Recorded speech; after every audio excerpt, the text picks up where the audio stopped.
Hello guys, നിങ്ങൾക്ക് ice creams ഇഷ്ടമാണോ? എനിക്ക് ചെറുപ്പം മുതൽ ഇന്ന് വരയ്ക്കും ഒരുപാട് ഇഷ്ടമുള്ളൊരു സാധനമാണ് ഈ ഐസ്ക്രീം. പക്ഷെ ഇന്നത്തെ കാലത്ത് ഐസ്ക്രീംസ്, ഷുഗർ എന്നുള്ളതൊക്കെ നമ്മൾ ഒഴിവാക്കാനാണ് നോക്കാറുള്ളത്, അല്ലേ? പക്ഷേ ഇതൊക്കെ നമുക്ക് പൂർണ്ണമായിട്ട് ഒഴിവാക്കാൻ പറ്റില്ല എന്നുള്ളതാണ് അതിൻ്റെ ഒരു സത്യാവസ്ഥ. അങ്ങനെ ഇരിക്കുമ്പോഴാണ് ഞാൻ ഈ ഒരു ഹെൽത്തി ഐസ്ക്രീം ഉണ്ടാക്കുന്ന റെസിപ്പി കണ്ടത്. അപ്പോൾ പിന്നെ ട്രൈ ചെയ്ത് നോക്കണ്ടേ? വീട്ടിലാണെങ്കിൽ നന്നായി പഴുത്ത ഒരു പഴവും ഉണ്ട്. അപ്പോൾ നമുക്ക് ഉണ്ടാക്കി നോക്കിയാലോ? സംഭവം ഉണ്ടാക്കാൻ വലിയ പണിയൊന്നുമില്ല.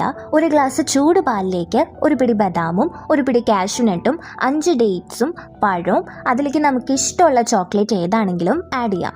എന്നിട്ട് അത് സോക്കായ ശേഷം നന്നായി ബ്ലെൻഡ് ചെയ്തെടുക്കുക. എന്നിട്ട് ഒരു 12 മണിക്കൂറെങ്കിലും നമ്മൾ ഫ്രീസറിൽ വെക്കാം. സംഭവം കൊള്ളാട്ടോ. അധികം മധുരമില്ലാത്ത നല്ല ഹെൽത്തി ആയിട്ടുള്ള ഒരു അടിപൊളി ഐസ്ക്രീമാണ്. നിങ്ങൾ എന്തായാലും ട്രൈ ചെയ്ത് നോക്കണം. നിങ്ങൾക്ക് മധുരം കൂടുതൽ വേണമെങ്കിൽ ഡേറ്റ്സ് അതിനനുസരിച്ച് ആഡ് ചെയ്യാം. അപ്പോൾ ശരി.